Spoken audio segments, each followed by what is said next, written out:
તમે રે મોનિતા અમે બજારમાં જુલાને જોડીતા.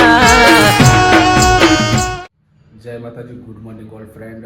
આજે હું જઈ રહ્યો છું જોગણીમાના દર્શન કરવા, એટલે કે ફાટકવાડી જોગણીમાના દર્શન કરવા. અને સિંધુ ભવન રોડ ઉપર એક ઝાંપડી મેળીનું મંદિર છે, તો ત્યાં પણ આપણે જઈએ છીએ દર્શન કરવા. અને થોડી વારમાં હું તૈયાર થઈ જાઉં, તૈયાર થઈને પછી જઈશું માતાજીના દર્શન કરવા. તો મારા બ્લોગમાં બને રહેજો. જય માતાજી. ફાઇનલી હું તૈયાર થઈ ગયો છું અને હવે નીકળું છું જોગણીમાના દર્શન કરવા માટે.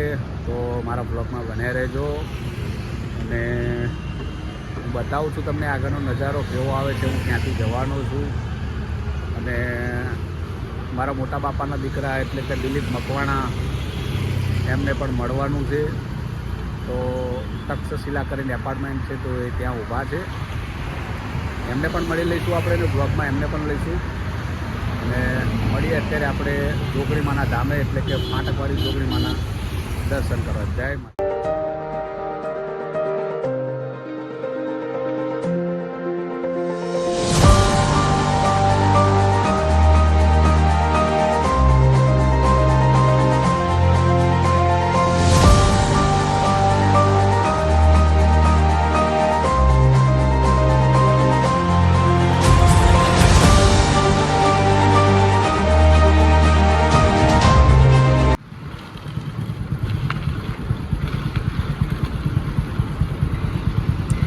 ફાઇનલી આપણે ફાટકવાડી જોગણીમાના ધામે પહોંચી ગયા છીએ.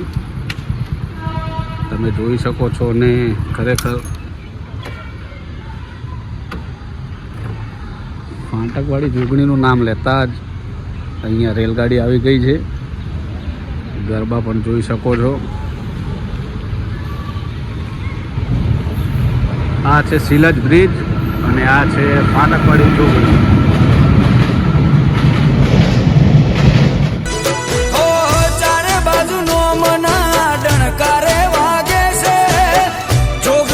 દીકરાથી મારી ઓળખાણ થાય છે. મારી જોગણી આડવેણ હવે નારે બદલાય, એ બોલી જાય એટલે વાત બની રે જાય.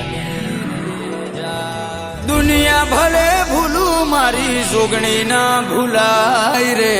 વાત થઈ ગઈ છે અને મારી રાહ જોઈને ઊભા છે. તો આપણે હવે મળીએ ડાયરેક્ટ દિલીપભાઈ. જય માતા. અમારા મોટાભાઈ દિલીપભાઈને હું મળવા આવી ગયો છું અને જાણીએ આપણે દિલીપભાઈ વિશે કે દિલીપભાઈ શું કહેવા માંગે છે આપણા સબસ્ક્રાઈબરોને. બસ બોલો રોહિતભાઈ. જય માતા. જય માતાજી. કેવું? બસ શાંતિ છે. બસ આવું નવું કામ કરતા રહો. અમને તમારા બ્લોગ જોવાની મજા આવે છે અને આનંદ પણ થાય છે. ખૂબ પ્રગતિ કરો એવી ભગવાનને માતાજીને પ્રાર્થના છે. અને મારા ચાહક મિત્રોને, એમના જે ફોલોવર્સ છે, એમને બી એક વાત કહું છું કે ચેનલને સબસ્ક્રાઈબ કરો અને આગળ વધારો બને એટલું એને, એટલે એમને બી મજા આવે અને આપણને બી મજા આવે. બોલો બાકી પણ ચા પાણી કરશો કે? ચા પાણી કંઈ જ નહીં. હવે તમે અમને મળવા એટલે અમે આનંદ થયો. સ્પેશિયલ ટાઈમ કાઢ્યો અમારા માટે. મળવાનું કાલે જ હતું. આપણે કાલે પણ વાત થઈ કે કંઈક નાસ્તો કરવા જઈએ, પણ કાલ તકલીફ થઈ ગયા. કંઈ નહીં, આ જોગણીમાના દર્શન કરવાના હતા એટલે દર્શન કરીને ડાયરેક્ટ હું તમને મળવા આવ્યો. ભાઈને બ્લોગમાં એકવાર લઈ લઈએ. હા, અમારી પણ એવી ઈચ્છા હતી કે તમને બી અમને આગળ લો, ક્યાંક યુટ્યુબમાં બતાવો તો લોકો અમને જોવે. ચલો, જય માતા. એટલે હું ઝાંપડી મેળાડીના મંદિરે પહોંચી ગયો છું અને મારા રંજીતભાઈ પણ આવ્યા છે બ્લોગમાં. તો હવે આપણે ઝાંપડી મેળાડીના દર્શન કરીએ. એમનું મંદિર તમે જોઈ શકો છો.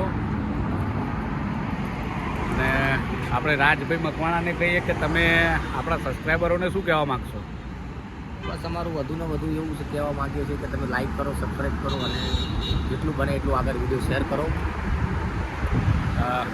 તો હવે હું તમને મંદિરના અને આપણા ઝાંપડી મેળાડીના દર્શન કરાવું. મંદિર તમે જોઈ શકો છો. સિંધુ ભવન રોડ ઉપર આ મંદિર આવેલું છે, ઝાંપડી મેળાડીનું.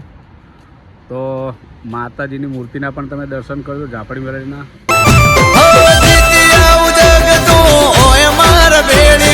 શું કરી હકે ભલે હોય લાખો વેરી. અરે હરાવા તો ઘણા પરે હારવા ન દેતી, હરાવા તો ઘણા પરે હારવા ન દેતી. કોણ પણ સમજાવે મેલડી ઝાપડી ભેળી રહેતી રહેતી માં આપણી મેલડીના અને જોગણીમાંના દર્શન કર્યા. બ્લોગ તમને કેવો લાગ્યો કોમેન્ટમાં જરૂર જણાવજો. અને આવા ને આવા વિડીયો જોવા માટે ચેનલને સબસ્ક્રાઈબ કરજો, વિડીયોને લાઈક કરજો અને વધુમાં વધુ શેર કરજો. અને મારા બ્લોગને અહીંયા હું પૂર્ણ વિરામ આપું છું. મળીએ એક નવા બ્લોગ સાથે. જય જોગણી, જય ઝાપડી મેલડી.